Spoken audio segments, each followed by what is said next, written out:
Hey everyone. So I'm sure you've heard by now about the new sensationalized story that's propagating the headlines in all the established media and even in the alternative media under the moniker Paradise Papers, right? This new revelation, as if people didn't already know that, yeah, if you set up a corporation and use some foreign or offshore tax haven, which is completely legal, because guess what? Yeah, these central planning control freaks, authoritarians, and these crony corporatists, they're the ones that write the rules. So, yeah, they're not going to make it illegal for them to have any capacity or ability to stash their millions in offshore accounts, right? Of course. You have to be such an ignoramus, or what, an ostrich that's had their head stuck in the sand for, I guess since you were fucking born, right? Or completely out of the loop in regards to anything that has to do with economics or taxes or politics or governments or businesses or corporations. You have to be literally economically illiterate to not understand. Well, of course, the wealthy, the well-connected, the crony corporatists, the people in government, right? Which, yeah, I know, redundant speech. Crony corporatists and those that work for government, as we're hearing time and time again. Morneau, Trudeau, right? Come on. Of course these fucking idiots all have their millions stashed in these offshore accounts so they don't have to pay these taxes that, they impose on everyone, right? That's the thing about central planners, these control freaks and authoritarians, these fucking thieves, these tyrants. Yeah, they love to plunder the masses. And they'll take a penny from between your fucking couch cushions if they want it, to benefit themselves, but of course they're completely unwilling to subjugate themselves or their income or their wealth to having to be confiscated by themselves or their counterparts in the opposition political parties. Really, that's what we're talking about. Like I say, you might as well call politicians and political parties the mafia or gangs, and of course each gang or each mafia outfit want to do things their way. They want to impose their will, their power, their preferences on the masses. So all they are is warring factions, warring gangs, warring mafia outlets, but they just give themselves a different moniker, a different term. They call themselves politicians.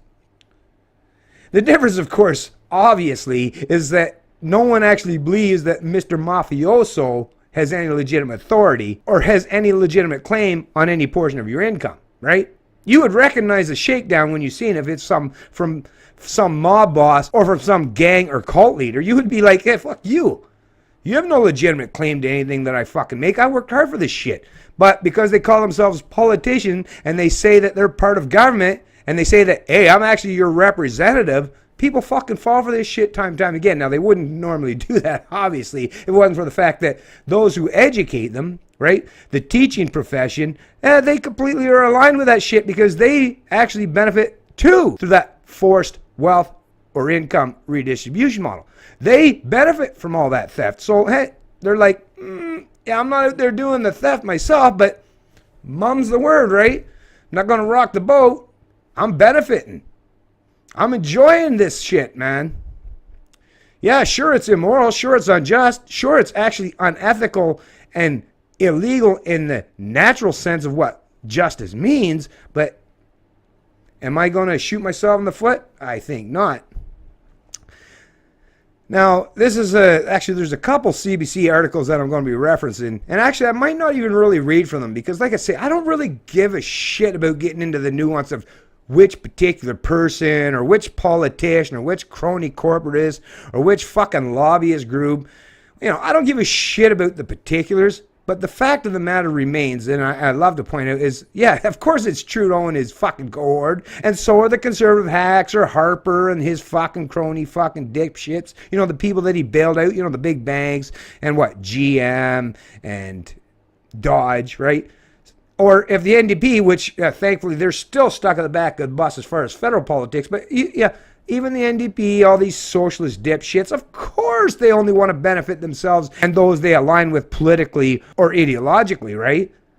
Of course they're all just, like I say, it's just different gang members. One wears a green stripe, right? One wears what's the orange for the NDP. The liberals, they got the red bandana, right? The conservatives, they got their blue bandana. It's just like different gangs with different stripes that have differences as far as how they want to tweak their particular method and how they impose their will on the masses, on the unsuspecting or ignorant masses, which they help produce through the education system, through these fucking unions, right? Which are themselves crony corporate fascists in reality, because they're working with the government, right, to benefit themselves at the expense of the people. So I'll leave all that up to you to figure that stuff out. Now, maybe I've at least piqued your interest enough so that you'll start to try to learn a few things, at least a couple things. But once you start down that rabbit hole, I will warn you. Yeah, where it leads you, when you get there, when you start wading through all that shit, you're going to be like, you might want to come up for a breath once in a while, but trust me, the further down you go, if you're courageous enough, you'll want to go even further. And when you get down there close to the bottom, it'll be at that time, even though it'll be dark like a dungeon, it'll be like a light bulb moment. And it'll take that all that darkness that you normally lived in, that you normally function in, and all of a sudden, it'll become a whole lot brighter, and you'll become a whole lot more aware.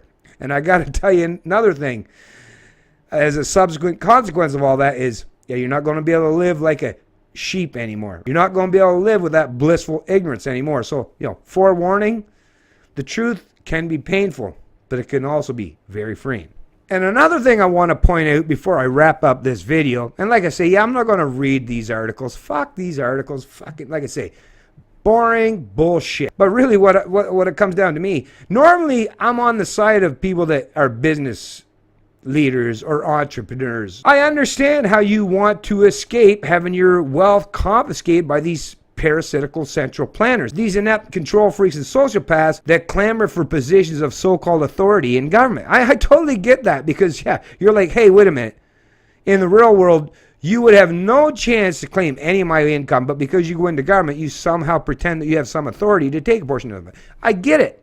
I'm actually on your side for the most part. Except the problem here, the problem that always arises, and why you're never going to fucking be able to walk away scot-free without a massive uprising against you, is that the rest of the people, the whatever, 98, 99, or whatever, however many percent of the regular sheeple, the regular people, they're the ones that are being forced to subsidize these central planning control freaks and authoritarians, these parasitical thieves, right? They're the ones that are fucking being forced to pay for more and more of this, and their kids and their grandkids now with all these unfunded liabilities and these debt obligations and these deficits that these central planning dipshits keep running up. Yeah, it's the average Canadian. It's the masses that are going to have this thrust and forced upon them while you guys get to live on your fucking yachts and avoid all the detriments of having big government. Well, normally, like I say, I'd be on your side and be like, hey, I'm glad you fucking escaped having your wealth or your income confiscated by these central planning parasites. But you know what?